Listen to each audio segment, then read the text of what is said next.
throw. Make the tackle. Chet Thompson for a 3-yard loss. Chet busting through. My goodness. When you and what we see is no turn offense coming to fruition because Cam is actually a pocket quarterback. Who knew? Oh my goodness. Tackle for Camry, busting through at the 30, 35, 40. Quick race down the right side. Here he goes at the 50, 40 to the Miami 30, 20 at the 10. A swipe with the ankles. They can't get him. Touchdown, Christian McCaffrey. They can't get him.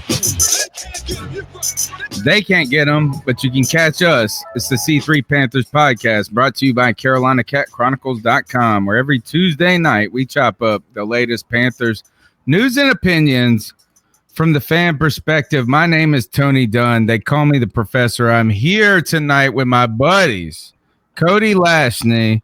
What is up, my friend?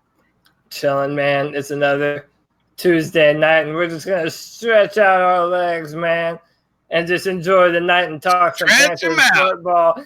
Just going to I got a good stretch in. And, yeah, we'll do some of that, and we'll do it with the best Panthers fan base on YouTube. Josh from Mass, Susan Dean dropping her $14.99. You know we love you. Panthers Rule 95, Chill 1, Legacy Lynn, whole crew's here. Tony, ain't nothing to it but to do it, brother. Let's roll. CK in the house. What's up, my friend? How's it going, guys? Fantastic to have you on tonight's show. It's the 21st episode of the year. Tonight we're going to be talking about Cam Newton. What episode do we not talk about Cam Newton? The big news about him is, I guess, it's got to do with his flight in this video, and it's the same story. It's the same Cam Newton story. You pick your side of it. You know my side of it. Cam Newton, you can sit on my lap. Next, we've got Chris Sims telling everybody that Cam Newton is who we thought he was.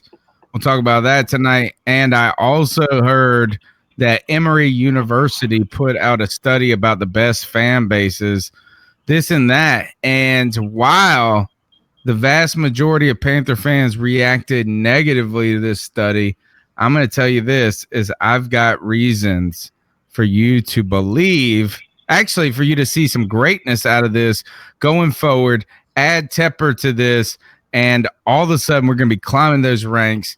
Most people upset about it, but the professor is happy about it. We're going to be here and talk about it tonight. All right, go ahead, smash the thumbs up button, subscribe to the podcast, leave a review, all of that. Let's start, Cody, with what else is there to start with but Cam Newton. Cam Newton in Paris. Cam Watch 2019. He's in Paris with the most ridiculous threads that Cam Newton can wear in a good way. This is relaxed Cam Newton right here. Yeah, very relaxed. Yeah, this is normal Cam. I'd wear this shirt.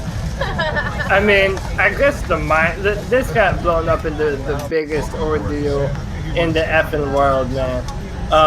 Listen, I've never been 6'5", 240 pounds. Yeah, so let's get a little back. All right. So before we get into this video, we'll watch it one more time, Cody. Okay. Is that first Cam Newton goes to Paris, I think, to be part of Fashion Week, or probably he's all into the fashions, right? That are crazy. Oh, yeah. That's relaxed, Cam. We love you, Cam, and your fashions. But on the way home, it looks like this is Cam. We saw the pictures of Cam in Paris, so we knew this. But Cam all of a sudden is on the plane. It looks like this. From what I can tell, there is a front cabin ahead of him, so he is not in the front first class of the plane. He goes and he talks to this person. He offers to buy their seat. This is what we're seeing here. Play it one more time, Cody, for us. Yeah. It should be playing right now. It is. It's about to play through one more time with audio. Let's see what we got here. Cam Newton offers to buy, I would say, the seat in business class. Yeah, so it's not even first class. It's business class. It seems as though what happened is that this was all last minute. Cam didn't have time to get the kind of seat that he wanted, so he took what he can get. There was a guy in business class that had a seat with more leg room. He offered him money. And see, this is what you and I were talking about before the show. Traveling from one continent to another. How much does it cost to buy a business class seat on a 10-hour flight across, to a different country? I don't know how much it is. Some people were saying that Cam didn't offer enough money. But, dude, listen, I'm saying if I'm on the plane and if that amount of money is anywhere near the ballpark of what I purchased for the ticket, dude, come on. That's an extra $1,000 to pot. Dude, that's baby needs new shoes or whatever the hell you have going on in your life, Dude, that's rent for some people. So, I don't know why you don't take that money, but I don't know. CK, where are you at on this? It's just funny. I mean, at this point, this is the storyline, right? This is what we have to talk about. Yeah, right. Give us your in-depth analysis on the in-depth analysis. This is the play-by-play of exactly what's taking place. Yeah. You got. Let's talk about it from a football standpoint, right? Yeah. So give us there's an offense. Offense is Cam trying to get the seat. Defense, guy's not trying to give it up, right? Yeah. So, but there's a reason he's not trying to give it up. It may not just be the leg room. What if his wife's sitting beside him, right? Oh, that's the one. That is you're the first one who said it, CK. Are you asking to move away from your wife, and are you concerned about Cam Newton sitting next to your wife? That's what my main concern is here. Is this is $1,500 for me to go away, sir? Maybe put an extra zero to that. Maybe we'll talk.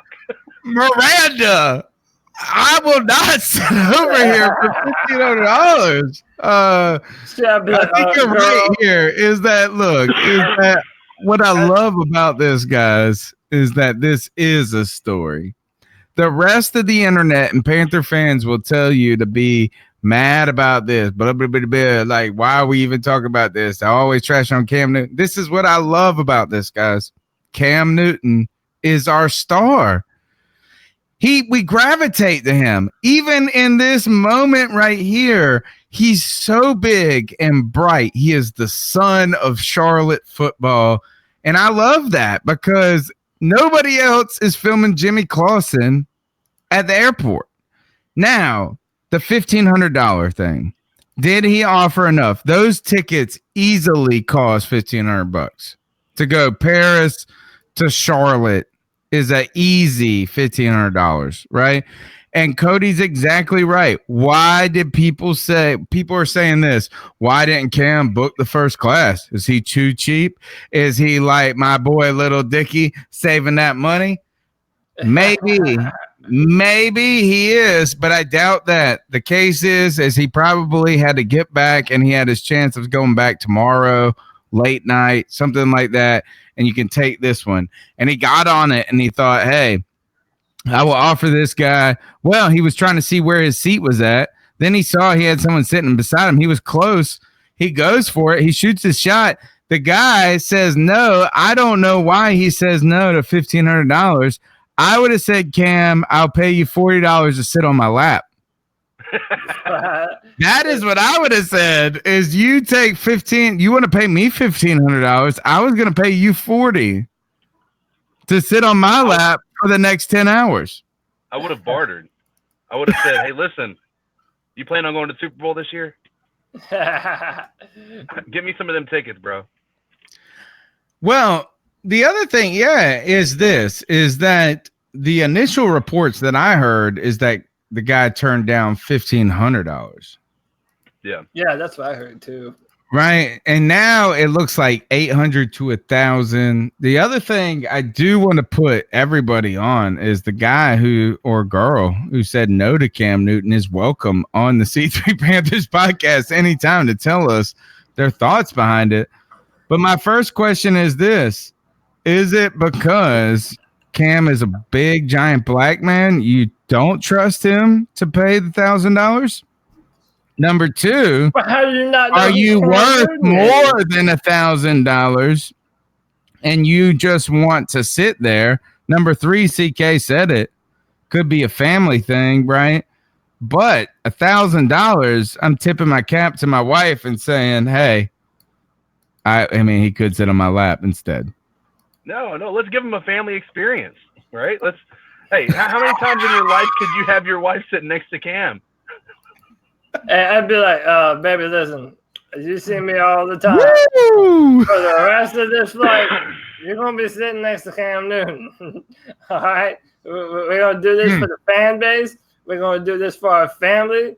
We're going to do this for the sanctity of our marriage.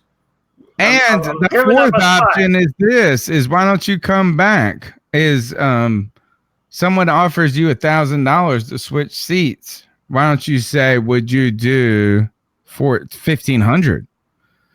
So my question to you guys is this: have you ever bought your way into or out of something? Have you ever been able to offer somebody $20 to move up? I don't think I've ever been able to move up. I think I'm always the guy hoping I'm getting $1,500 to switch seats. You hope to receive the offer. Yeah. I don't know if I've ever paid to move up. Have you guys ever paid to get up or out of something?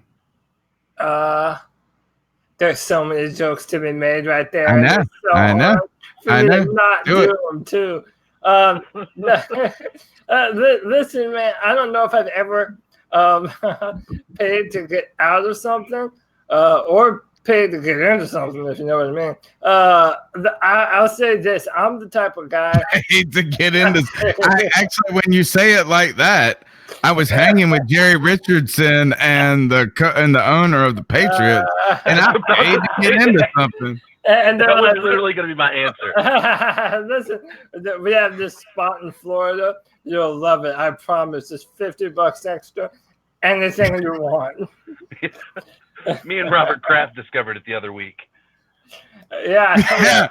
I will tell you what I paid. Hey, oh, hell. All right. Oh, man. All right. So Cam Newton here. Now, what do you guys think about this? Is that what have been the sides of fans coming down on this issue?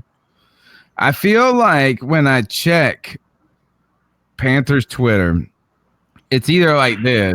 It's like people attacking Cam, people defending Cam. Where does this, how did this actually make news? Because I'm happy it made news. I think Cam has become an icon, and the fact that we caught him in an economy moment was amazing. But I feel like some people have been worried and defensive about this, and other people have been aggressive, while I've just found it entertaining. So, I mean, I don't know, but listen, in my opinion, I kind of agree with Legacy Land on this with the face palm. Like, it's so stupid. Cam Newton, and I feel like we talk about this every Tuesday night, and we're going to talk about it more tonight, but Cam is so undervalued as a football player. But then, the bravado and the way he dresses and all these other, different things that come with Cam Newton that's associated with the man. People are going to have their stupid hot takes no matter what. This is going to be a bigger incident. I saw this one dude that was making it a black-white issue. Like, it's always just, but Cam Newton, he's such a lightning rod because of who he is, that if this is some other quarterback, I doubt it blows up even half as much as this dumb shit did. I don't know. To me, I kind of agree with Lynn. It's a non-issue to me. It doesn't tell me anything at all. It just means that Cam Newton is 6'5" and wanted to be able to stretch out his massive legs on a 10-hour flight, and that's about as far as it goes from my perspective. Joe firing bullets. Joe Riolano firing bullets in the chat. I saw that. Gosh, Joey, you're funny. You know he's right, so too. Funny. You know he's right. Shut up. Shut up. He's right. He's not wrong. He said that Joe said, I know Tony would tell his wife, Cam is going to sit beside you and you're going to give him whatever you want, whatever he wants. God, Joe. It's Joe not Jojo. wrong. It's not wrong. Mad. Come on. I'm mad at him. But here's the part to it, right? Like, the question about whether Cam should have done it or not. Cam could have easily gone over there and just tried to flaunt his status as being the reason he should get the seat. Yeah. Yeah, can I take a picture with you? He tried to, he low-keyed it. He low-keyed. And you know what? He took his L and walked away. Yeah. And he didn't he didn't snap at the guy. I mean, he could have easily been like. He smiled and he went on, and it was like nothing beyond that. That's what's great about this. I'm so happy this is a story for the Carolina Panthers because we have a superstar with us. He is the sun that shines bright in Carolina. Now, $1,500 is nothing to sneeze at, but hey, I always try to upsell people. I was going to say, I asked you guys, have you ever paid to get out of something? My answer was going to be this, fellas, is that I have missed out on this deal. When we bought I bought my kids a puppy to get out of going to a Boy Scouts meeting, a Cub Scouts meeting. I did not want to go to. I was like, I'd rather buy this puppy than go to this stupid ass Cub Scouts meeting. So anyway, bought this puppy. It's a pocket beagle. It's a miniature beagle, and it was like this big when we first got it. And we were at our local watering hole, and this guy offered me $1,000 to buy it. He started at 500, and I was like, nah. And he said, how about 1,000? And my wife said no, and I said, I'm gonna sell this dog to you. And she was like, the kids would be so mad at you as you sold their dog. I was like, I could take the money. All right. Moving on to the next subject is this. Chris Sims has put out, former Tampa Bay quarterback, has put out a top 50 quarterback ranking, I believe, and controversially he got into an argument with Kurt Warner over this ranking. Number 10 and number 9. Number 10 was Drew Brees. Number 9, Tom Brady. No, other way around. He had Brady and then Brees. No. Yeah, I can pull it up. I thought he had Brady at it's Brees, then Brady, then Cam Newton at 8. You have the list up in front of you?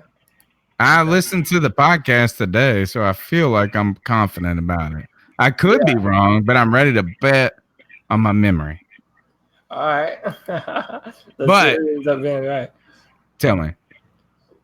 Well, okay, so let me pull up the video. But everyone was all pissed off no matter what, because how dare you not say that, Tom Brady is the best quarterback that's ever lived. And I've also realized that people are kind of divided on Tom Brady, whether or not he's a system quarterback or not. But the fact that he had the audacity to put Cam Newton ahead, of all these other legendary quarterbacks, that everyone hangs off the balls of, that was blasphemous to so many people. But, he said some stuff, if you listen to him, that you and I, Tony, have been saying forever, that a lot of real Panther fans have been saying forever, that he's one of the hardest quarterbacks to prepare for. He can do it all. Not many at the position bring what Cam Newton does. All right, here, let me play you the clip. Here is the clip of Chris Sims telling you why he ranked Cam Newton ahead of the GOAT, Tom Brady, and Drew Brees. Let's see what you guys say. I will say, yes, the quarterbacks that I have in front of these two guys, I truly feel that if you put them on the Saints or Patriots, the results would be every bit the same, if not better. I just think the guys we have in front of them, in front of the 40-year-old and the 41-year-old, can do things on a football field that these guys cannot do anymore. And that's not disrespect to them. It's just, come on, father time comes to everybody. Right. And I'm just trying to point out that there's some other really great quarterbacks in football who are in the prime right now. Like the guy at number 8. Yeah, like the guy at number 8, which I actually thought you'd have him higher. You thought I would? Yeah. You thought I'd have Cam Newton ahead of that? Yeah. Yeah, Cam Newton, number 8. I know, and people are going to get on me too with this, I'm sure. I get it. Okay, great. Yeah. Okay, great. But Cam Newton, man, I mean, just based off of how much I know you like him. I do. I like him. Well, the first thing I say about Cam Newton always is you can never look at the stats and try to, qualify that as that telling you the story about Cam Newton. A lot of the things Cam Newton does for a football team don't get on the stat sheet. I think that's where we got to start. But before we even get into, he's freaking Superman, and he's got a laser arm, and he's one of the greatest athletes to play quarterback ever, and he's one of the biggest quarterbacks to play ever. But it's what his skill set brings to the table that doesn't go on the statistical sheet that's always impressive to me. Paul, you know this. A lot of people in football know this. When you play the Carolina Panthers, the number one thing you're doing is going, oh my gosh, we got to stop Cam Newton and all the things they do with him. And what he does is he makes defensive coordinators play defenses that they don't want to play. But they go, damn, we got to do it because they got the read option with Cam Newton. Oh gosh, they got the bootlegs and so good. Oh man, the play action passes. We got to defend 60 yards down the field because he can throw lasers down that way. Oh gosh, and then they have the 97 power king where they're going to pull the guard and the tailback's going to lead up in the hole and he's going to follow him and he's going to be the tailback. What do we do in that situation? So the things he does to set up that team for success and other players on the offense for success, they all benefit because of the skill set that Cam Newton brings to the table. They're not about going to throw it 50 times and 5,000 yards. That's not Ron Rivera and Carolina Panther football. But what he does on a game-by-game basis by stressing defenses out is as good as anybody in football, let alone his skills are still at an all-time high. I mean, he's a special football player. What's keeping him out? All right, that's Chris Sims on why he is ready to rank Cam Newton ahead of both Tom Brady and Drew Brees. Cody, I feel like he has said a lot of things that we as Panther fans have championed about Cam. Yeah. And most importantly, I think that you could tell that he had watched Cam Newton play rather than just commenting on Cam Newton's career based on statistics, wins, rings, etc.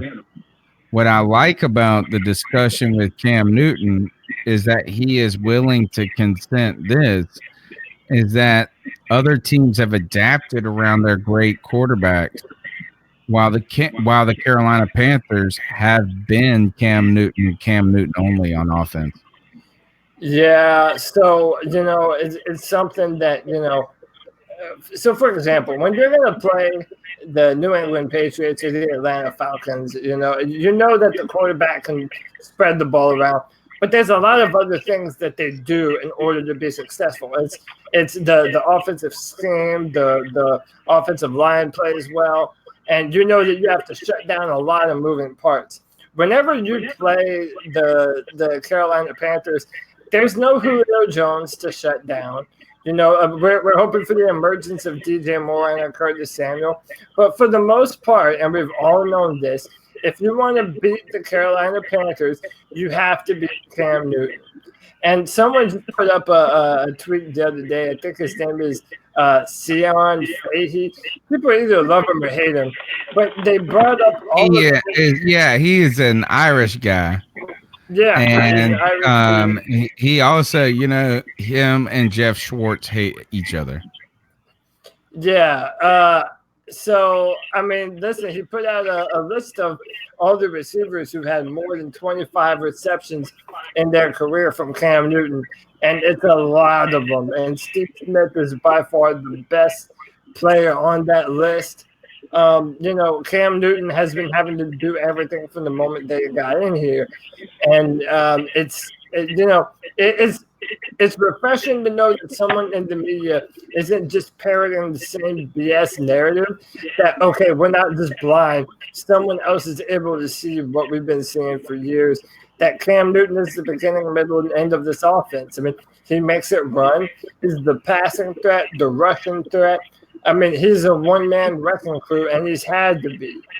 We've given him nothing. CK, where do you feel about these? Well, I guess, have you heard about this? Have you heard about this story that Chris Sims is making noise by ranking Cam Newton ahead of Tom Brady and Drew Brees? To be honest, I was going to ask you a question about it. Is it just the top 10 or is it? He did a top 50. Okay, yeah. And he ranked. By the way, you want to get mad? Yeah, That's why you're getting excited about this. He also ranked Matt Ryan as number 7. So my question is not necessarily if there's 50. Obviously, is it 50 of the active quarterbacks where they rank on the all-time great, or is it just this year right now? I feel like it's like this: is he's trying to give you a top 50 rating as of this moment, because he does continue to cite, hey, I'm not trying to downplay the legacy of Tom Brady or a Drew Brees, but he also props this up. He continues to say that Drew Brees and both Tom Brady have now worked with excellent coaching staffs who have been able to help them kind of mature throughout their fit. Basically said this is that Drew Brees is not Drew Brees of 3 years ago. Tom Brady is not Tom Brady of 2 years ago. No. Cam Newton has been amazing. He's just been by himself. And he really just is saying Cam Newton is such a valuable asset that I guess the rings at this point don't matter anymore. I don't know. It's hard to frame it. It's hard to frame it. He's not being disrespectful, though. He's just saying this, is that if we were picking teams right now, he's ready to pick Cam Newton ahead of Drew Brees. Yeah. To play tomorrow. Well, it brings the question here, though, right? So Drew Brees, last half of the season, was not good. If you look at the quarterback rating, it was a bad quarterback rating. He was not playing the same game that he's been used to playing. He cited that his 76% completion rate was misleading about his season, saying that was actually a bad thing, not a good thing. And when you think about the Super Bowl, did Tom Brady win that? I know he got when we look at it, I mean, he didn't win that Super Bowl. That was one of the most boring Super Bowls we've ever seen. I mean, so when you look at it, that's exactly what he's going on. Is this? He's not saying they're bad. He's just saying they're not the guys that what we do. How about this? Is that he said this? Is that at the very beginning he said if we put Cam on those teams, I don't think they get worse. Yeah. And the thing is with this is that the Panthers have gotten away for the last 7 years with no offensive weapons and no offensive line. That has not been the case with those other teams. And I'm not trying to detract from Drew Brees' greatness or Tom Brady's greatness. Is what I think Chris Sims is saying, and what we have all understood to this point, is Cam Newton is a luxury. He lets you get away with all kinds of other stuff. You know what I'm saying? It's like having a big giant D and then you got a mole on your face. Is that, hey, it helps you overcome that. And what I mean is that Cam Newton allowed us to get away with so much for so long. And I think that's what he's pointing out. Yeah. And, for example, this is the perfect microcosm, and it's happening right now, and it's beautiful because I can use it as an example. We have a guy in our chat room. He's a new guy. I've never seen him before.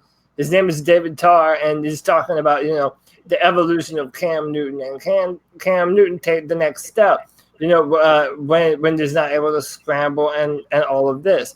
Well, I don't blame him for having that perspective, because if you're not a Panthers fan and you just listen to the media and then you just watch things on face value, you think, oh, man, is Cam Newton accurate enough to win?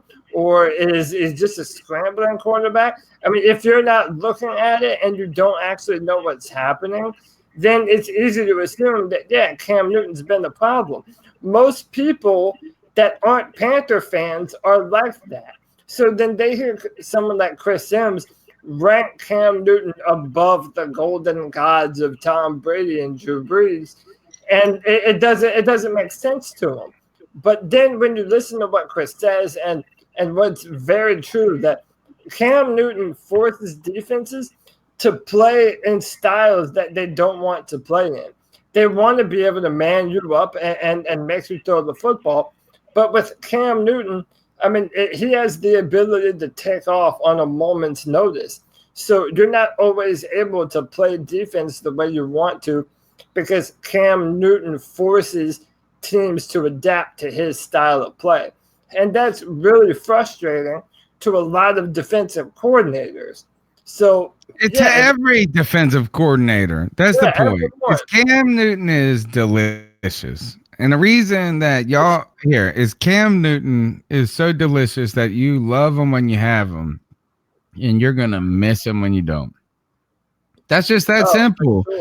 It's very simple about this, is that if Cam Newton is healthy this year with Norv Turner in his second season together, which all signs seem to be pointing that direction, maybe with some potential breakout offensive help at wide receiver, some proven offensive explosiveness with Christian McCaffrey, and now arguably a strong offensive line. What we've done is we've asked Cam Newton to do everything with none of that, and now we're asking him to do Cam Newton with that. I can't wait to see that. You're listening to the C3 Panthers podcast. My name's Tony Dunn. You can follow us at cat_chronicles. Go ahead and smash that thumbs up button. Subscribe to the podcast. Last comment before we go to, actually, we got one more topic to discuss before we get to the cat calls. I want to, let me see this, is that there was a fan ranking. Have you guys seen that a guy from Emory did a study and he tried to quantify the best fan base? Has anybody seen this study? I have not seen it, no. All right. I'm going to pull it up. I'm going to tell you this is that number one is the Dallas Cowboys. But I'm going to tell you, I'm going to break it up into this hold on, let me pull it up just so I get the rankings. I've got them written down. All right. So the Carolina Panthers here, everybody, there's a podcast the guy has. He's a Emory University professor. That's a very supposedly prestigious school, but the only thing I know about it is that I heard someone from their history department, there was this giant plagiarism scandal. So there was a stain in the academia world when it comes to them. But anyway, this guy, this professor, maybe of business and marketing, he does a study where he's trying to quantify what the strongest fan bases are. He has Dallas ranked at number 1. He's got the Steelers ranked at number 5, the Saints at 10, the Falcons at 13, the Seahawks at 15, and the Panthers at 16. And there was a 3-pronged approach to the way that he quantified this.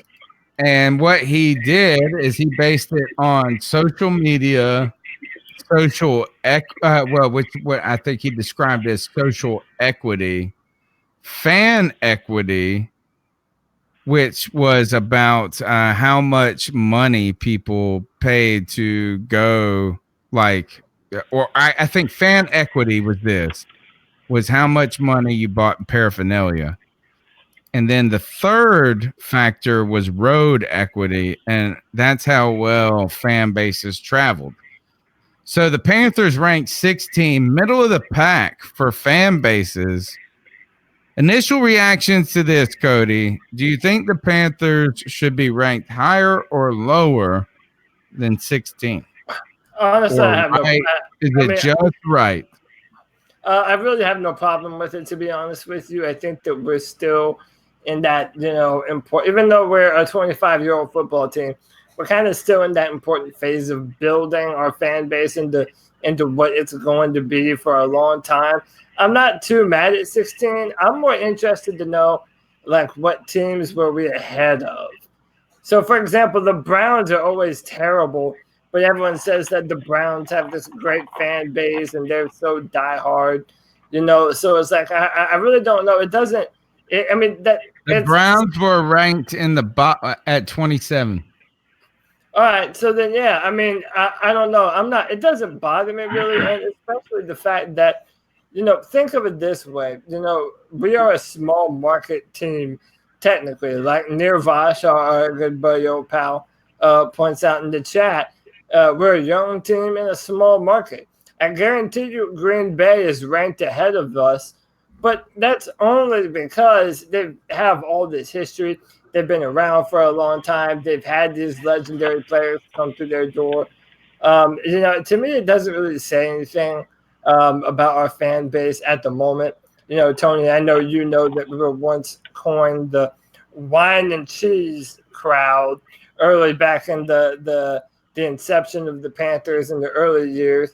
But since then, I feel like we've had some games where we really showed out. We're always in the top 10 as far as ticket sales. Always in the top 10. So, people here in the Carolinas, they support the Carolina Panthers. I wish maybe the environment was a little bit louder. Maybe we could get that going a little bit more. But other than that, I think that's probably a pretty good ranking for right now. CK, I feel like I'm coming from Cody's position, but then, and I was wondering how could I poke holes in the study? And I started looking at some things. I wasn't that upset, but here, you also hear that the Chiefs have a great fan base, and they're ranked number 31. What? 29 in fan equity, 29 in social equity. But do you guys now, you hear this, is the Panthers are at 16, the Chiefs, who have been around forever, at 31. You can't. How are you feeling good about this, CK? So honestly, I feel good. I could see those numbers. Outside of Patrick Mahomes, who else is getting jersey sales? Right. You think about that. And the success that the Panthers have had over really, if you think about it, the past 13 years, we've had some bad seasons, but we've had more success than Tampa Bay's had, as far as in the past 13 years.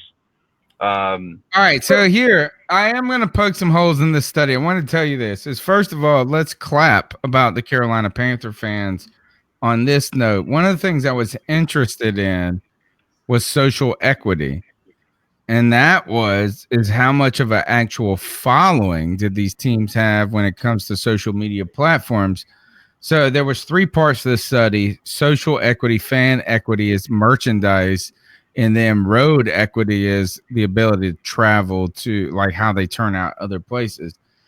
Listen to this. On Twitter, the Dallas Cowboys do have one of the highest ranked teams, if not, I think they're second highest behind New England. They have 3.8 million followers on Twitter. The Steelers have 3.4 million followers on Twitter. Saints, listen to this, a giant dip, who is ahead of us in the rankings overall. But the Saints only have 1.4 million followers on Twitter, while the Carolina Panthers have double that at 3 million. The Panthers, it turns out, are in the top 5 of social equity when it comes to fan followings. Look, the Seahawks, we have more Twitter followers for our team than the Seahawks, the Falcons, and the Saints. And on top of that, when you look at Facebook, again, more than the Falcons. The Falcons have 2 million followers of their page. The Saints have 4 million. The Saints have a powerful Facebook presence. The Carolina Panthers, 2.33 million followers on Facebook, ahead of the Falcons. But then I'm going to tell you a sad story, guys. all this. The Carolina Panthers are great. We have what seems to be some of the most invested fans, and the Tampa Bay Buccaneers may not have any fans at all. On Twitter, the Tampa Bay Buccaneers only have 771,000 followers. They have not crested 1 million, while the Carolina Panthers have 3 million. On Facebook, they only have 937,000 followers. I say, look, nobody cares about the Tampa Bay Buccaneers. They can't even. Nobody. This is so sad. The real story is this: is how do they even make money? Yeah, I don't know. So listen, before 10 tasties, it was crazy. Who was number 32 on the list? The Rams. Yeah, I guess since it just moved, that might make sense. The Rams. Yeah, listen, it could definitely be worse, man. Like, listen, I'm not embarrassed. This is actually great news. The fact that we're only 25 years in, we're middle of the pack, and our social equity is high. Where the Panthers rank low is on road equity. We're 27th in road equity and fan equity. So our fans like to talk about the Carolina Panthers, but our markets don't sell an insane amount of merchandise. 22%, 22 ranking in fan equity. Yeah, well, again, so we don't have enough people yet. Yeah, but again, our people are invested. That goes back to what we were saying. It's like a market size type thing, which is why I do think that David Tepper has. I mean, it's part of the reasons, but I think you look at David Tepper really making an investment in the state of South Carolina. That 2 states, 1 team, getting all the people from North Carolina and South Carolina to buy into the team, I think is a big deal and is something that's going to help us as we move forward into our future. But when it comes to social media, dude, Underground West, he hit the nail on the head. Our social media team is fire, man. Like, if you look at how good the content they put out on Twitter is, dude, look at the our website is good too. Yeah, and they're getting better. They need to get better. They need to buy our podcast, but dude, look at the schedule review. The classic video games. Yeah, everybody was doing Game of Thrones, and of course you do Game of Thrones at that time. Like our social media team goes out of the way. He met the social media guy at training camp. Lynn was there. We were there with the girl gang bodyguard, and we met him. We had our picture. He tried to be clandestine. He was very nice, but just must be the most wittiest person in the world. But I think this is good news on this. I think there's a next level way to think about this, guys, is that if our fan equity, our social equity is that strong right now, that means we have a kind of a buzz among Panther fans, a commitment to talking about the team. Well, what you're hearing is that I don't think people are gravitating towards Pittsburgh as a city. I may be wrong on that. No. Well, but Charlotte is becoming a destination. You know what I'm saying? So like, it's kind of where the Yankees who used to go to Florida are now kind of creeping back up. I think we're about to hit the boom of the Carolinas. Having that strong social media presence could result in more fan equity spending in the long run, road equity as we get more generations going by. That's kind of my theory on this. But you're listening to the C3 Panthers podcast, guys. So right now we've talked about everything. Are there any other storylines out there on your mind before we get to the cat? Yes. And if CK has one, he can jump in too. Josh from Mass jumped in with this earlier, that we are going to be playing the Buffalo Bills in our in training camp this year. Oh, training camp. Yeah, we're going to be scrimmaging against the Buffalo Bills. And, there's lots of conspiracy theories about Buffalo and, trading players to Buffalo and recycling players. And, it's a joke. I know the chat room gets it. But I mean, yeah. I mean, I think this is a good look. I mean, this is I think it's good. You forget that during training camp, you're going against your own teammates all the time, and it's hot as hell outside. It's refreshing to go against other people that's not just your teammates, and that's what they say about the preseason as well. So I do think that it's going to be beneficial for us to play another team with different players and different kinds of looks. I think it's a good thing. And by the way, I'm just throwing this out there. The year in 2015, when we went to the Super Bowl, we also practiced against another AFC North team.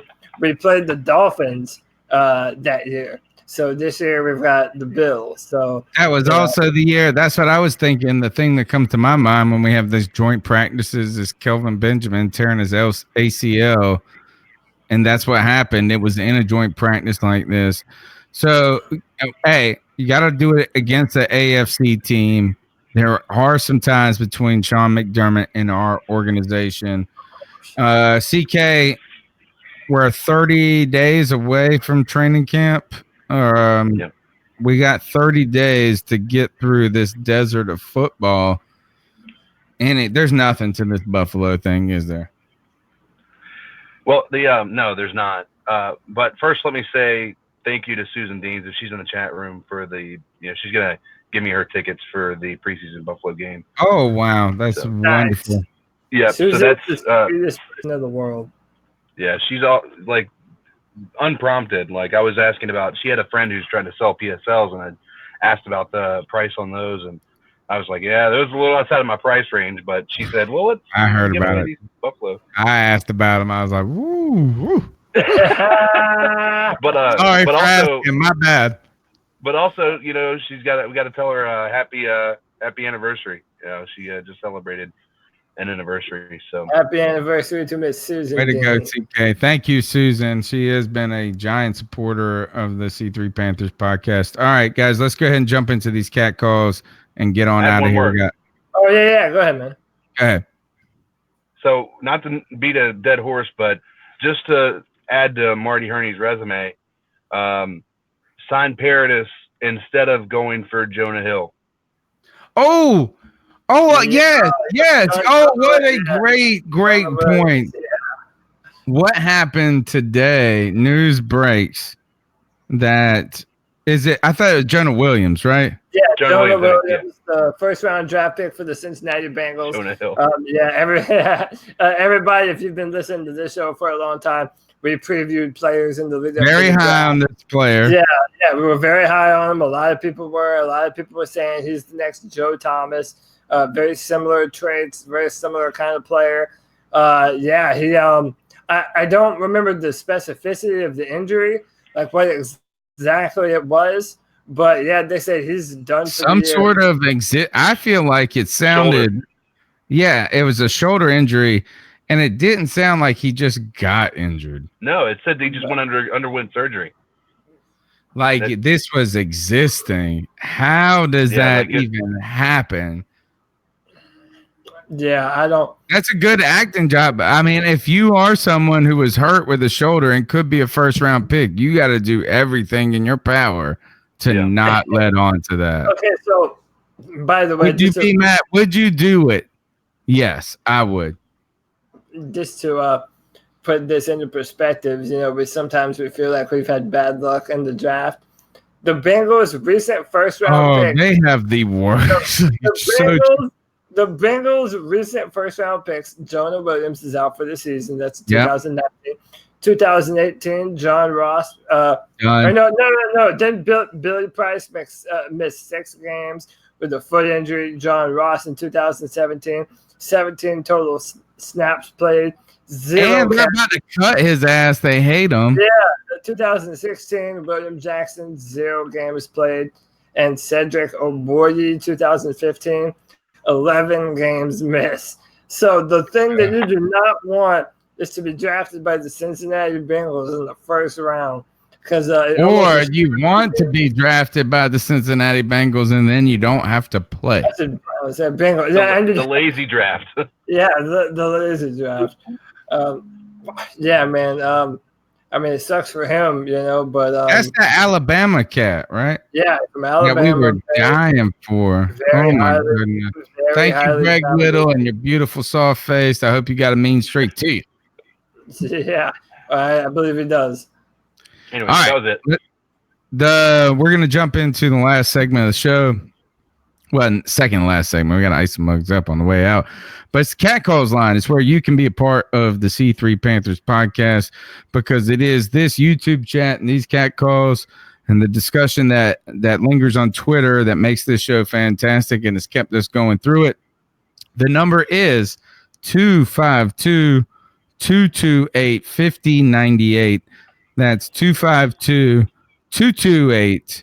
5098. You can leave a message anytime. Let's see what you guys got for us. So what are your thoughts on catcalling? Yeah, it's pretty. You shouldn't do that to somebody. And how did that make you feel? Very uncomfortable. So how do you think catcalling makes the person feel? It feels good, like. Who's that cat sitting in the back corner with his face buried in the snow? Who's that kid that can use one?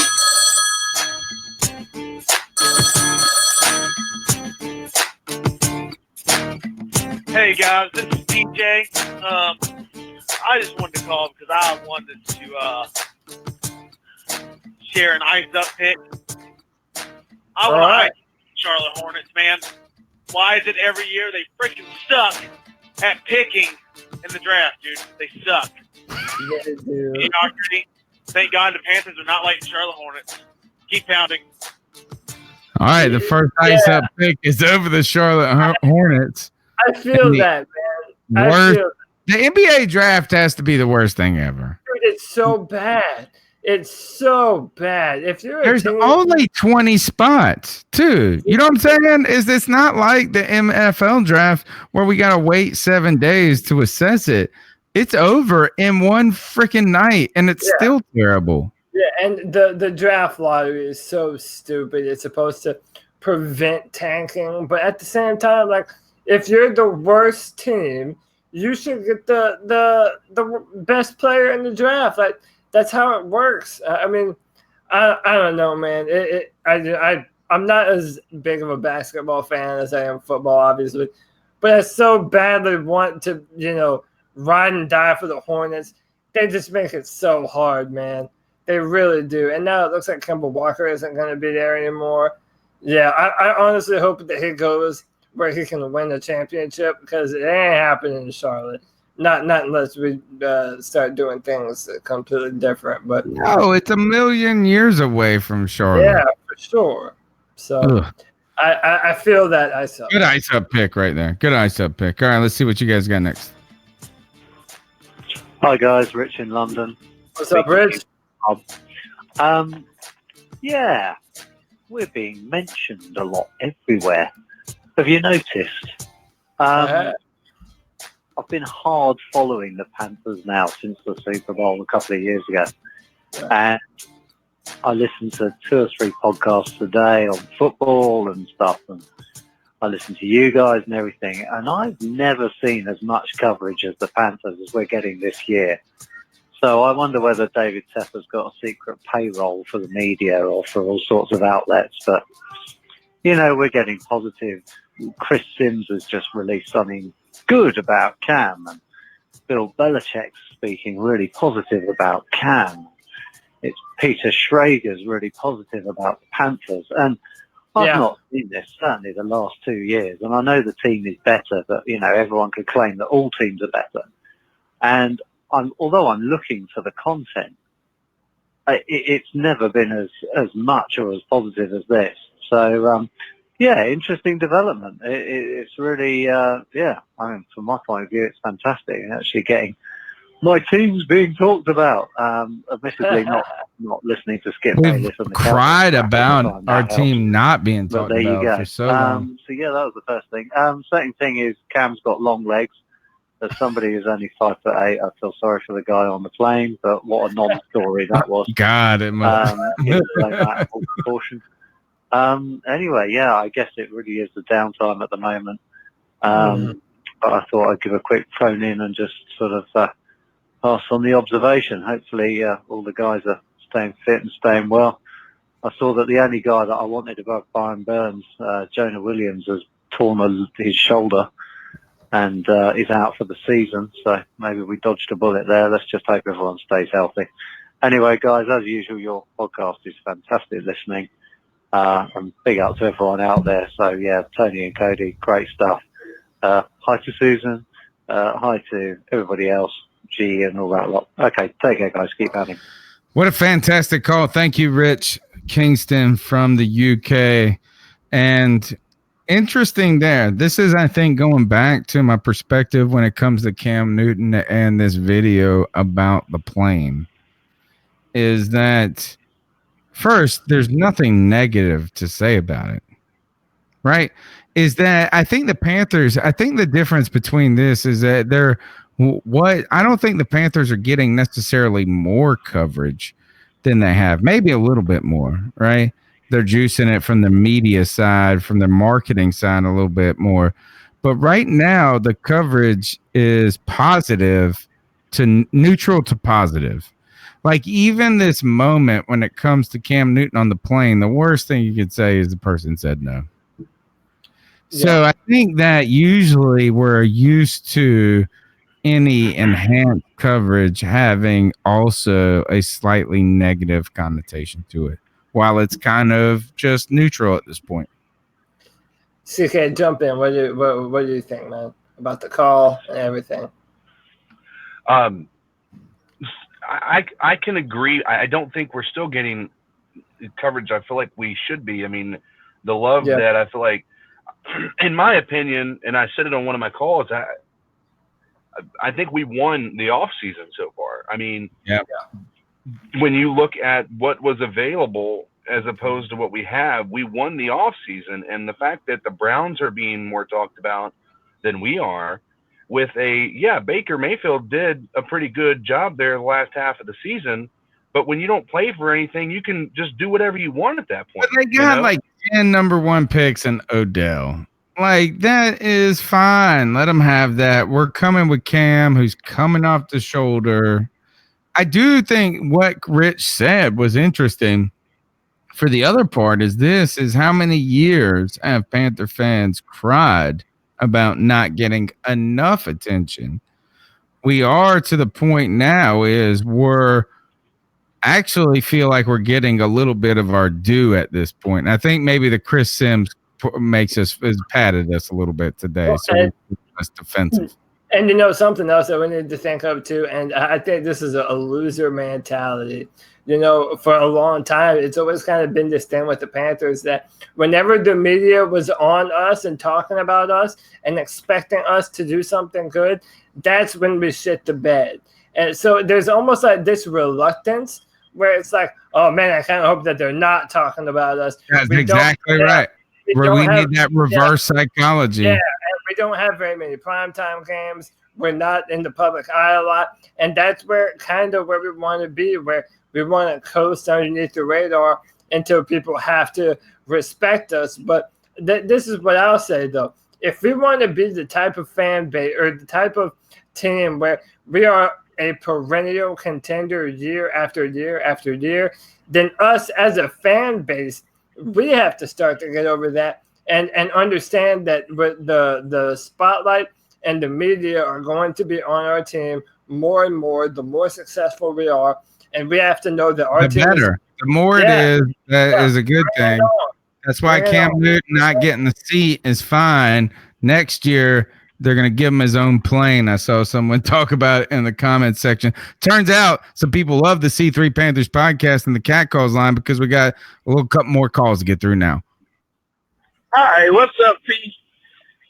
What's up, Cat Chronicles? What's up? What's Bam? up?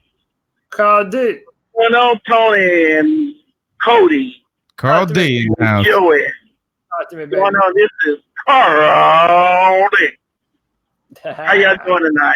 Hey, I have a question. Hey, Tony, what happened to the podcast last week? Get cut off at an hour and 26.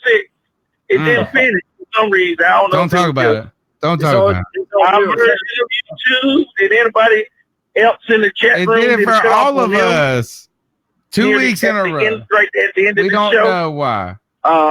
because it cut off. I ain't even hear the rest of the cat calls or the Sorry, man. Sometimes, you know what? I deducted the pay of the producer by sorry, if y'all hear the 100%. wind, sorry, I'm driving right now. Hopefully the wind ain't distorting y'all from hearing me. I'll try to roll it up while I'm talking. Okay, that's better. Anyway, I was talking about the first celebrity in Charlotte last week, Tony. Yeah. If you play my podcast, I said it would be the Nature Boy Ric Flair. And if you think about it, the year 1983, Charlotte, North Carolina. I was 2. The hometown boy. Space Showing your Mountain was age. created in 1983. Woo! Woo! He's excited about profiling, limousine riding. This mug like some Rick. Woo! Remember that, Tony. There's only one. Space 2 years old. Woo! Whether you like it or don't like it, you better learn to love it because it's the best going today. Woo! I feel like there's one more call, and I feel like it's got to be Carl D. I don't know, but I'm pretty sure it is. Okay, this He's is back. Can't call out. Because I didn't. 200, 2 whole more minutes. Nah, I'm blessed in you. I ain't doing 2 more minutes of that mess, Carl D. He might have had a question after that. You never know. All right, let's see. How the hell you gonna turn down $1,500 just to switch seats with Cam Newton? Really? That dude. When I seen that dude, I can understand why. I know why he didn't switch. You know what? I have a theory. I know why he didn't switch with Cam. He's a fucking Falcon fan. That's my theory. Think about it. He didn't switch seats with Cam to get more leg room because man, there ain't no Falcon fans. You know that ass would have sold that seat in a second. You knew Cam's legs was uncomfortable. He said, screw that. Screw that. I want his legs to be hurt so he can't hurt us this season and give us the beating that we deserve this year. All right. I'm tired. All right, I will say this. I did see the salesman on Twitter say this, is that he wouldn't for $1,500 let Matt Ryan get ahead of him in the grocery line if he only had one thing.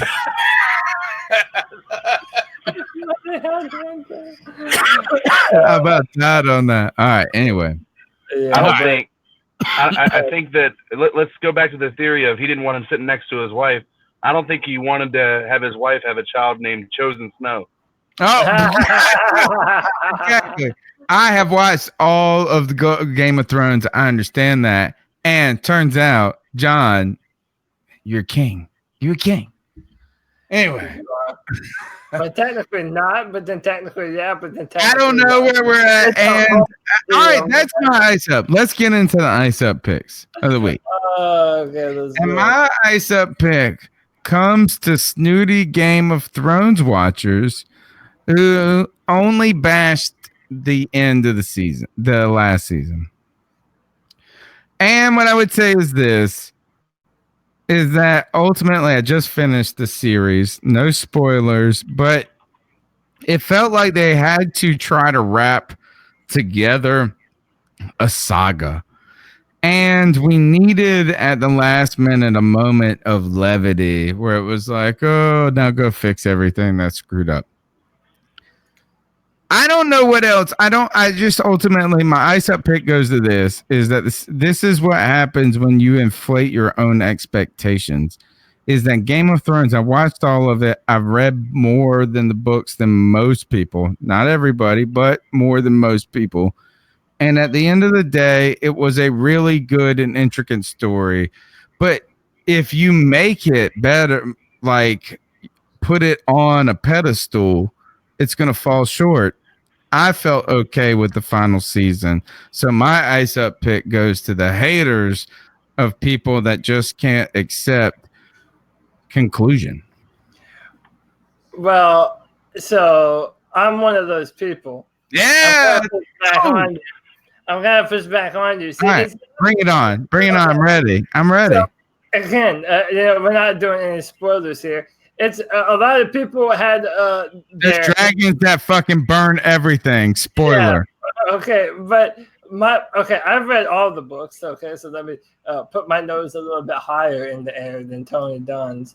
Okay, I've read them all. All right, but on top of that, so I don't know if you know this, but the showrunners, they're already going to do a Star Wars movie. So, dude, they were ready to be done with Game of Thrones 2 years ago. That whole last scene, by the way, close your ears. It's not a spoiler, but the table scene at the end had a Star Wars feelish to it. Yeah, I can. Does that make sense? Is that like where it comes together at the end and the toast? It felt a little Star Wars-ish at the end.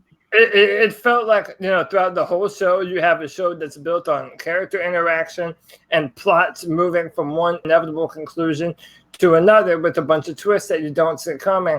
And a lot of the things at the very end you either saw coming and they failed to set them up, or they didn't work for them. You didn't feel the relationships between certain characters. Tyrion is all of a sudden stupid at the end of the season, and he's one of the smarter characters in the show. I don't know. We can turn this into a whole nother podcast if we really wanted to, but it had to go quicker at the end, and then you're ready. But ultimately, I would say this is it might not be the ending that you wished it could be, but it was not as bad as you said it was. That's my ice up pick. It was pretty fucking bad, dude. Oh, no way. All right. It was a little campy. It was it. The worst, it was campy. It was campy. All right, CK, do you got an ice up pick for us?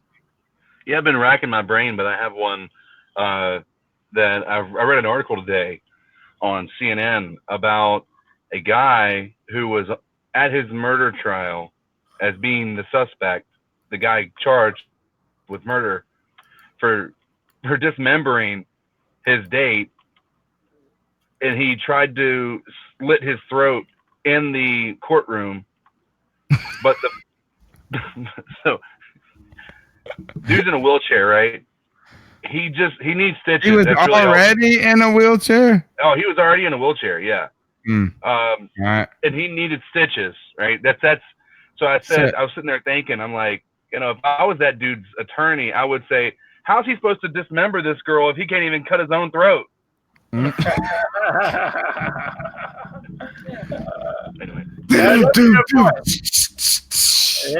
true point. Great question, though.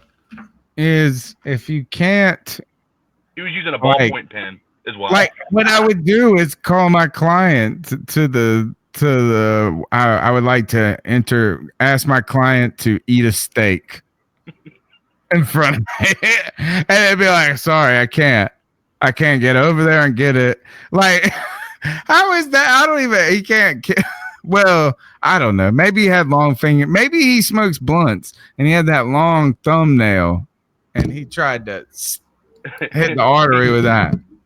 He used the ballpoint pen. Which is why he yelled. He said, "I curse you all." And the other, apparently, there's two people being accused. He said, "I curse you all," and the other guy is innocent. Cody, do you slit your throat with a ball with a big pen? I feel like you gotta go for the poke. I mean, I've never done it before. I tell you what, if I ever did, I damn sure ain't slitting my throat with a ballpoint pen or whatever. Dude, I've told everybody repeatedly, Cody, that I told my wife and kids this the other day. I said, you've heard of people saying, if you do this again, I'm going to kill myself. I told them, I said, fuck that. If you do this again, I'm going to kill y'all. I don't want to kill myself. I want to kill y'all motherfuckers.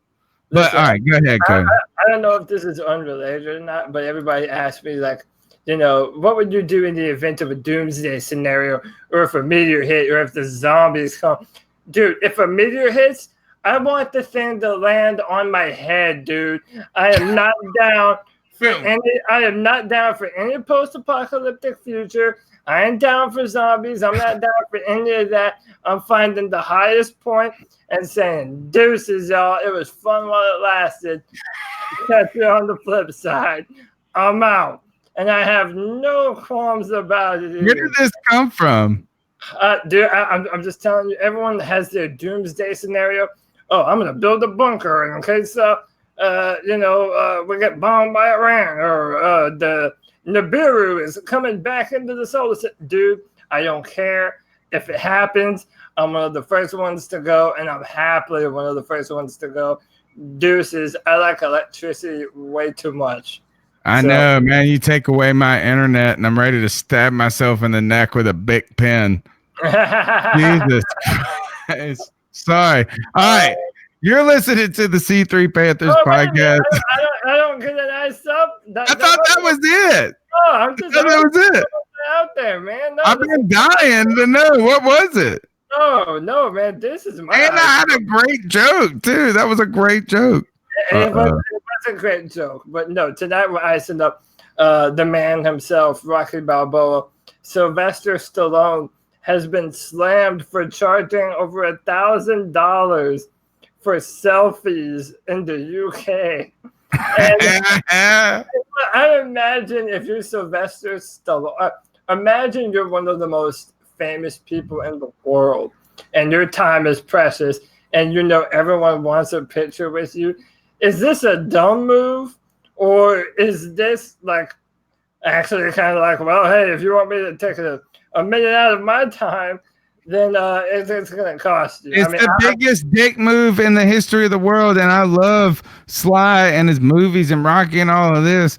But hey, asshole, nobody really wants a selfie that bad with you. No, that's what I'm saying. Well, just watch your. I barely want to buy the Rocky series on DVD anymore. I will pirate that shit off the internet, let alone pay $1,000.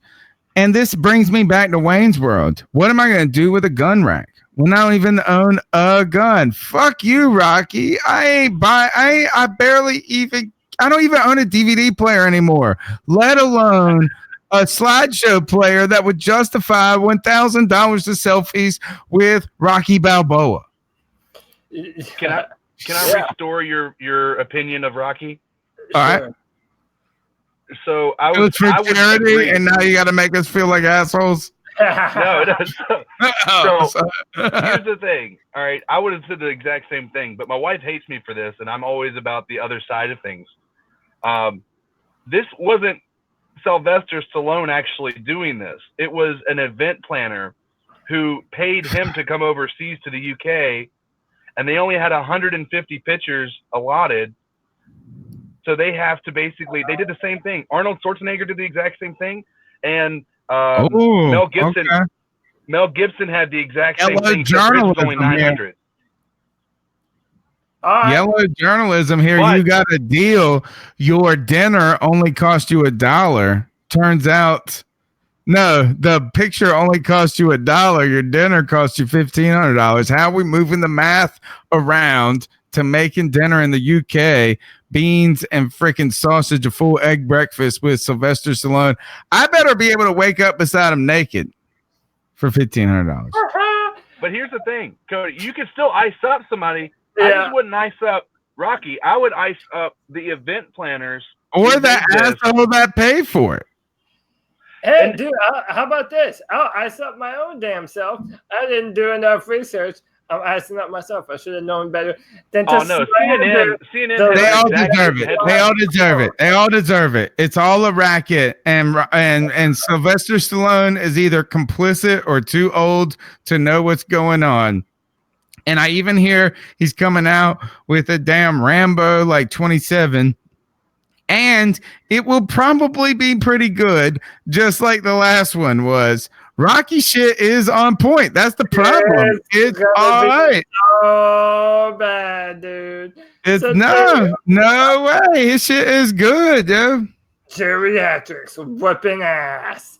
Yeah, that's what I want to see, man. Some old man action. How old is he? Like HG, what is that shit? The human growth hormone, HGH, coming to your house, motherfuckers. All right, Hey, Tony, I can do the trailer real quick if you want. let's do it. In a land. How about this? How about three guys desperate for football food? Three guys desperate for football food. Travel through a land defending invaders against Cam.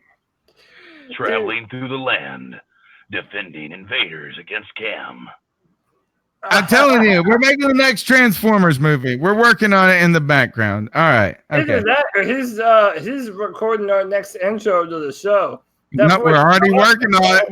We've already been bouncing ideas. That's what we got. That's what we got. All right. All right. My name's Tony Dunn. This is C3 Panthers Podcast brought to you by CarolinaCatChronicles.com. Cody Lashney, tell them where they can find you on Twitter. At CODYLAC on Twitter. Hit me up about just about anything and everything. Off season, it's not too much football, but fucking hit me up. We'll talk about whatever. Peace and love. CK in a land beyond time. What do you have for us? Where are you at? How do people get up with you? I'm on Twitter. This is a longer one, but at Codizzle Allen. CODIZZLEALLEN. Hold on. All right, restart.